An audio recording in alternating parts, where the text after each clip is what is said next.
Nandito na tayo sa Agpay Eco Park sa San Felipe East. Excited na ako. Tara, pasyalan natin. Pagpasok natin sa Agpay Eco Park is makikita agad natin ang registration booth kung saan magbabayad tayo ng entrance fee.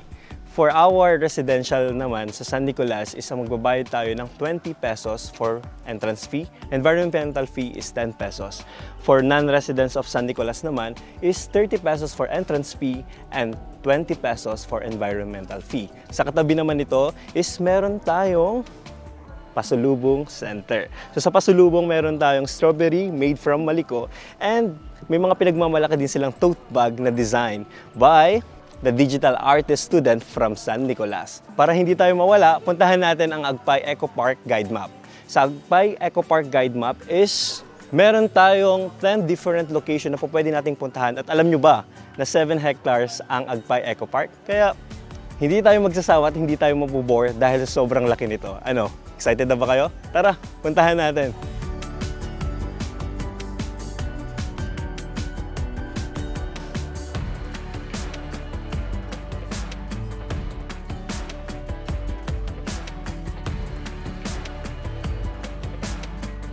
Upang mapanatili ang Agpay Eco Park, handang i-discuss ng mga staff dito ang mga rules and regulation na dapat tandaan habang nasa loob ng Eco Park.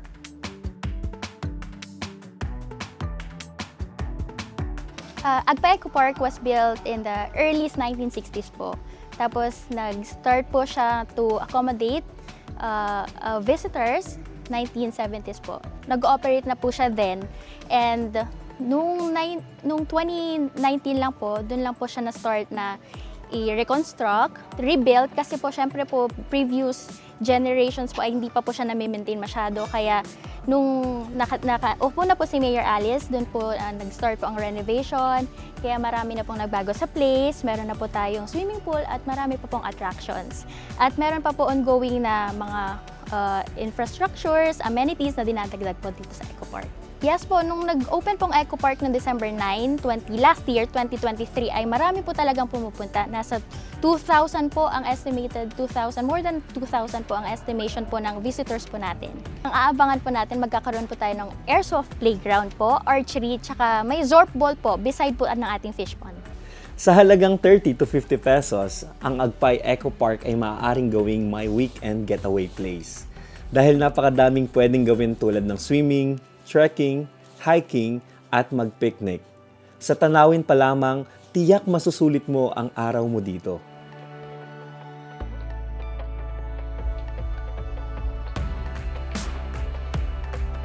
Ang Agpay Eco Park is nag-o-offer din ng mini mountain trekking para sa mga nagsisimulang mag-hiking and trekking. Ito ang right spot for you.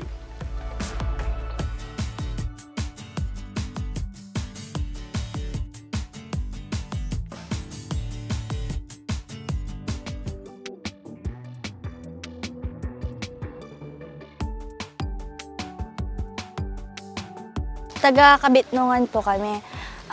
Totally po, nag-celebrate po kami ng graduation po kasi nung pinsan ko. Ngayon, gusto po namin celebrate kasi with honor po siya. Ngayon, gusto po namin dito kasi fresh air, tapos masaya kasi family bonding. Kasi mas masaya po dito. Mas free po kami na express yung bawat isa sa amin na mag-friends. Kasi minsan lang po mangyari sa buhay namin to kasi nga graduating na din po kami. Inaalam po namin yung time namin sa isa't isa.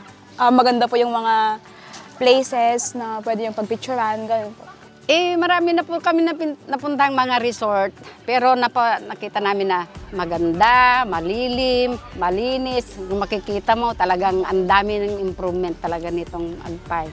Ang dami naming planong pupunta, magbanding-banding.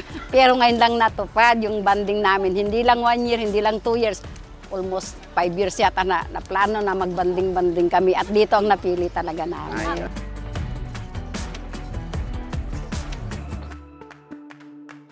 Sa halagang 100 to 150 pesos na arkila ng tricycle, mararating mo na ang napakagandang lugar na ito mula sa town proper. 25 to 30 minutes lang na biyahe, siguradong matutuwa ka sa madadatnan mo.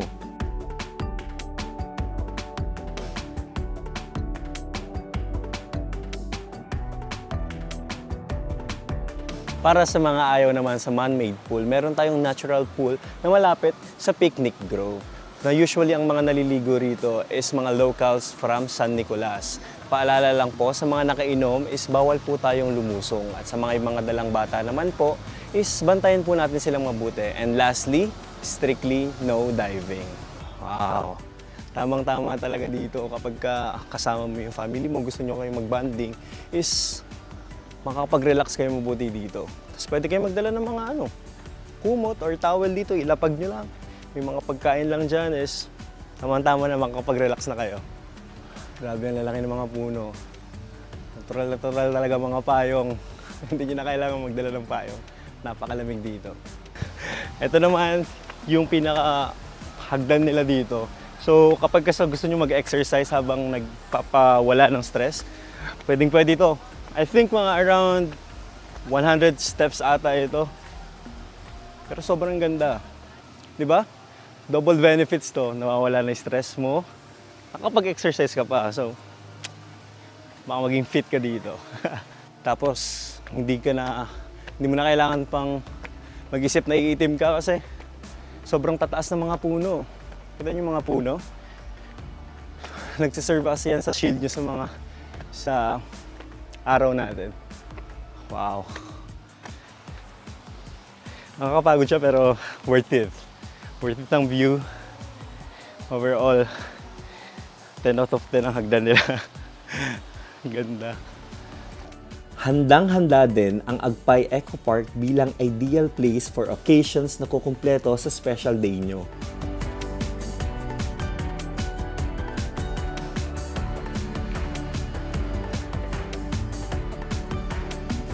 Laking tulong yung taga-barangay namin, yung nakakabinta sila ng mga produkto nila. Lalong-lalo na yung mga kabarangay namin, nabigyan sila ng hanap buhay, nagtatrabaho dito sila sa loob ng Eco Park.